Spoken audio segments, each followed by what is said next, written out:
Valentin Gabriel va présenter le travail qu'il a réalisé dans le cadre du stage M2 en traitement automatique des langues et qui porte sur l'étude de la représentation du quartier d'affaires de la Défense dans la presse française.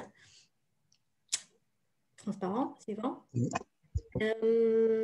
Alors, donc il faut dire que ce stage a été financé. Il se déroule dans le cadre de l'institution intitulée la chaire de la défense à perspective.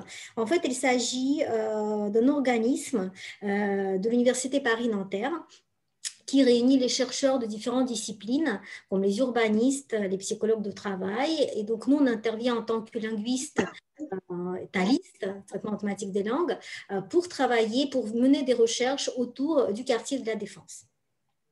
Alors, comme vous avez compris que la problématique sur laquelle travaille Valentin Gabriel, c'est la perception, donc c'est la représentation du quartier dans la presse, du quartier de la Défense dans la presse. Et évidemment, donc d'abord, il y a quand même pas mal de travaux qui ont déjà été faits dessus. Donc, d'une manière générale, bien sûr, en géographie, les gens qui travaillent sur les lieux, mais du point de vue humanistique, c'est-à-dire en disant que le lieu, il est défini par rapport à son utilisation par un être humain. On a aussi les travaux en linguistique, surtout sur les prépositions locatives, donc du point de vue vraiment plutôt du côté voilà, grammatical et des prépositions.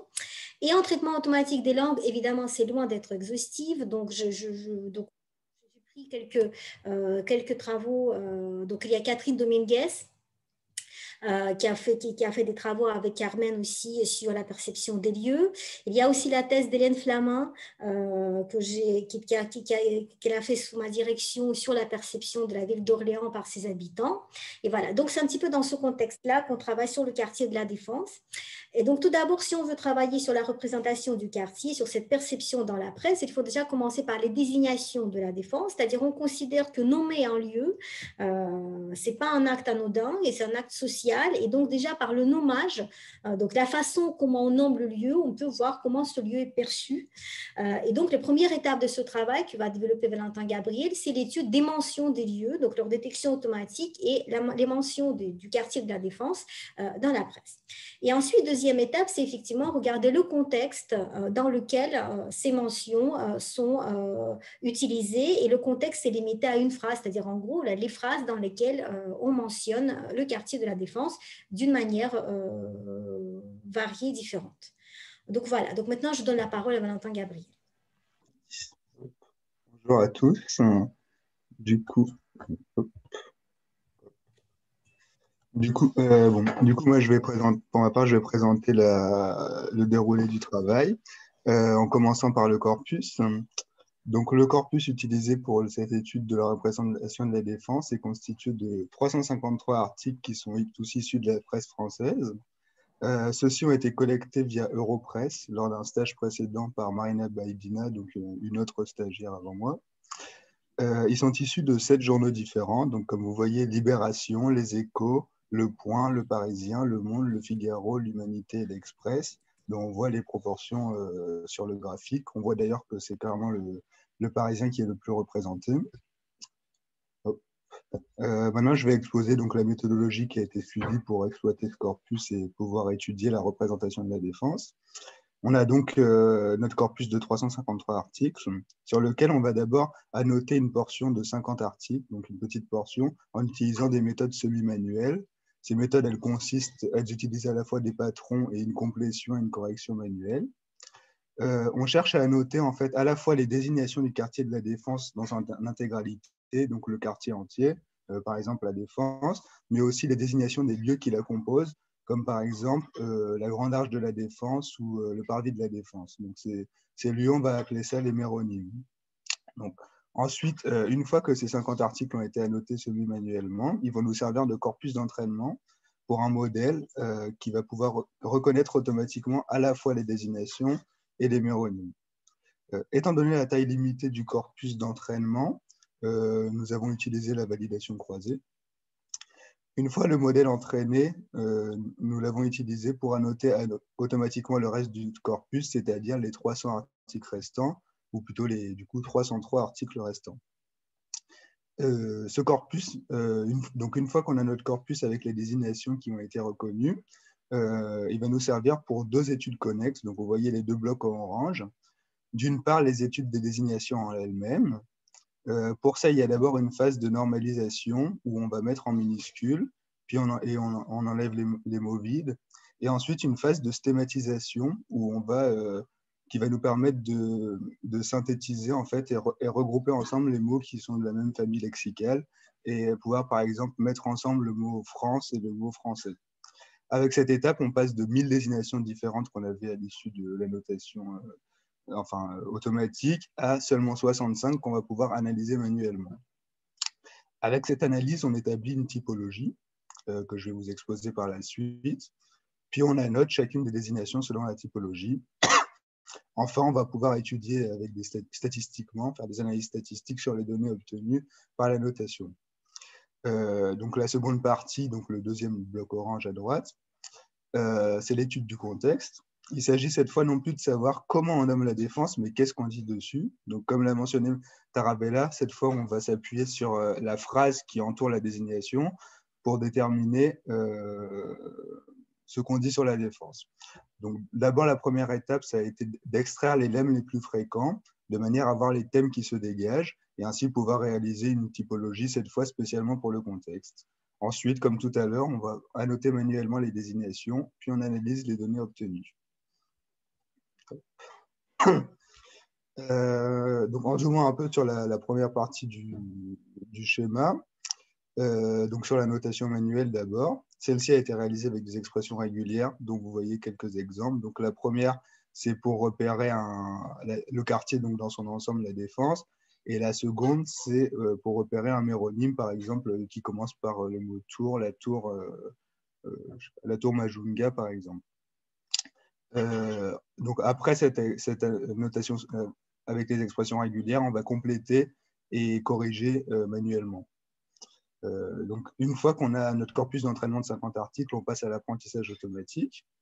Celui-ci est en fait une tâche de classification de tokens qui utilise le schéma BIO, donc Beginning Inside Out. Cette classification a été réalisée avec le modèle Camembert, donc le célèbre Camembert qui est basé sur les Transformers et qui a été développé par l'INRIA. Le modèle a été entraîné et évalué avec une stratégie de validation croisée, comme je l'avais mentionné tout à l'heure, étant donné la petite taille du corpus d'entraînement. Le corpus a été segmenté en phrases pour l'entraînement, puisque c'est à chaque fois la phrase qui va permettre au modèle de déterminer comment classifier les tokens. Donc, ce qui signifie donc qu'avec 5 plis, on a à chaque fois, pour chaque pli, 80% des phrases pour l'entraînement et 20% pour l'évaluation. On obtient les résultats suivants donc, dans le tableau à droite. On voit qu'il y a une très bonne précision, un très bon rappel et F-mesure pour la désignation de la défense en elle-même, avec 0,9 environ. Pour les méronymes, c'est un peu moins bon, ce qui est assez logique, étant donné qu'en fait, ça revient à une tâche de reconnaissance d'entités nommées de type lieu, sauf qu'on ajoute la difficulté qu'il faut se restreindre aux lieux uniquement qui sont dans la défense et pas tous les lieux. Et ça, a priori, ça requiert un certain nombre de connaissances extra-linguistiques, ce qui rend la tâche assez difficile pour le modèle. Voilà, maintenant je passe à la typologie qui a été conçue. Donc, cette typologie, c'est pour l'étude des désignations. Elle comporte 4 catégories différentes, chacune pouvant prendre plusieurs valeurs. D'abord, on a le procédé de nommage, puis la polarité, puis la cible visée par la mention. Donc, cette cible visée, en fait, c'est l'aspect de la défense qui est mis en avant par le procédé de nommage. Et enfin, le positionnement qui va nous dire si la manière de nommer la défense est prise en charge ou non par l'auteur de l'article. Comme vous le verrez pour les exemples, pour le procédé et la cible, on peut admettre une ou plusieurs étiquettes. Voilà. Donc, pour les exemples, on voit donc cette pépite de la région parisienne. Donc là, on voit, c'est une métaphore, donc c'est le mot pépite, avec une référence géographique pour région parisienne. Et ça va mettre en avant comme cible la localisation et le côté économique, avec une polarité positive et un positionnement pris en charge. La deuxième désignation, donc, l'immense parc d'immeubles de bureaux franciliens, un procédé de nommage type de lieu, avec une référence géographique encore à cause de francilien, cible toujours localisation, mais cette fois aussi architecture et taille à cause de immenses et de immeubles, avec une polarité positive et un positionnement pris en charge. Donc, voilà pour les exemples. Maintenant, une fois cette typologie réalisée, voici quelques diagrammes qu'on obtient avec les résultats de cette annotation. C'est assez surprenant parce qu'on avait postulé que la désignation à la défense était la norme, mais finalement, on se rend compte que ce n'est pas la manière de nommer majoritaire, puisque c'est le type de lieu qui ressort le plus. Cela est surtout dû aux désignations du type quartier ou quartier d'affaires. Donc finalement, quartier, ça revient plus que la défense simple. Pour la cible, on voit que c'est très loin l'aspect économique qui ressort. Donc ça nous montre que dans la manière de nommer la défense, l'association la plus évidente dans la presse, ça demeure l'économie. Enfin, on voit que pour la polarité, la défense est nommée majoritairement de manière neutre, avec ensuite une claire tendance plus positive que négative. Ensuite, on passe à la typologie du contexte. Oui. On a déterminé là aussi 4 catégories différentes qui ont chacune plusieurs étiquettes possibles. Donc la cible, toujours, la polarité et le positionnement. Cette fois, on ajoute la temporalité qui va nous dire si on parle du passé de la défense, de son présent ou de son futur. Pour les exemples, donc quelques exemples. Bien heureusement, de nouvelles lignes de transport vont desservir la défense dans les prochaines années. Donc là, la cible, ça va être quotidien, ce qui correspond en fait à la vie quotidienne, tout ce qui est transport ou restauration. Temporalité future, donc on parle du futur de la défense. Polarité positive et positionnement pris en charge. Deuxième exemple, pour le quartier d'affaires qui vend son attractivité de place économique mondiale, ce ratage n'est pas terrible en termes d'image. Donc là, on voit le mot économie qui nous indique qu'il s'agit d'économie, évidemment. On parle au présent. Une polarité négative à cause du mot ratage et le positionnement pris en charge. Maintenant, quelques diagrammes qui ont été obtenus avec la typologie du contexte. Les résultats pour la cible, ils sont assez étonnants parce qu'on s'attendait à voir apparaître en majorité l'économie, donc tout comme pour les désignations. Mais de manière surprenante, l'économie n'est que 3e, bien loin derrière le quotidien et l'urbanisme. On voit donc que l'aspect de la défense dont on parle le plus, c'est le quotidien, ce qui correspond donc, comme je l'ai dit tout à l'heure, à tous les aspects de la vie quotidienne, comme les transports, les restaurants, etc. Ce résultat, il est possiblement dû à la surreprésentation des articles du Parisien, comme j'avais mentionné tout à l'heure en parlant du corpus. Le Parisien qui traite plus de faits divers que d'économie, donc ça peut être pour ça qu'on trouve ce résultat-là. Pour la polarité, on a une image très améliorative de la défense, puisqu'on a presque autant de polarité positive que de neutre, et 2 fois moins en négatif. On voit qu'on parle 3 fois plus du futur de la défense que de son passé, donc il y a une certaine projection qui est faite. Pour le positionnement, là, c'était assez attendu avec quasiment pas de registre attribué, puisque c'est une caractéristique du discours journalistique, puisque on essaye souvent d'avoir l'air le plus objectif possible et donc d'effacer la subjectivité. Enfin, conclusion, donc j'ai présenté donc quelques résultats assez sommaires, là, hein, simplement les fréquences en pourcentage des différentes catégories, mais le travail permet bien sûr une analyse bien plus fine, hein, en comparant les différentes catégories entre elles, donc aussi bien le contexte avec les désignations que les définitions avec le contexte, quelle catégorie est associée avec quelle catégorie de plus, donc en faisant une analyse multivariée. Et on peut aussi faire varier les journaux ou les types de journaux, voir selon les journaux si on obtient les mêmes résultats ou s'il y en a certains qui donnent des résultats différents. Pour le futur, on peut aussi envisager de tenter de détecter la polarité automatiquement plutôt que de la noter. Dans ce cas-là, la notation qui a déjà été faite va nous permettre d'évaluer la qualité des méthodes automatiques. On peut aussi songer à des méthodes d'apprentissage automatique, par exemple, pour déterminer automatiquement les autres catégories de la typologie, comme par exemple le procédé de nommage ou la cible.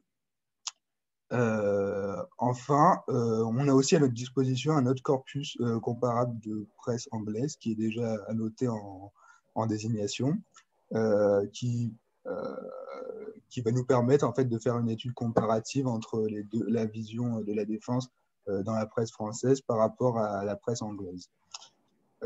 Et enfin, une idée finale, c'était d'étudier la polarité des méronymes. Donc là, pour l'instant, je n'ai pas tellement développé l'étude des méronymes, mais cette étude va nous permettre, par exemple, de pouvoir représenter sur une carte les différentes zones de la défense selon leur polarité et voir, par exemple, que certaines zones de la défense sont plus en rouge, enfin plus en négatif ou plus en positif, ou ce genre de choses. Voilà. Du coup, merci pour votre attention. Et si vous avez des questions. Bien, merci. Merci beaucoup, Valentin et Iris, pour cette présentation. C'est vraiment fascinant.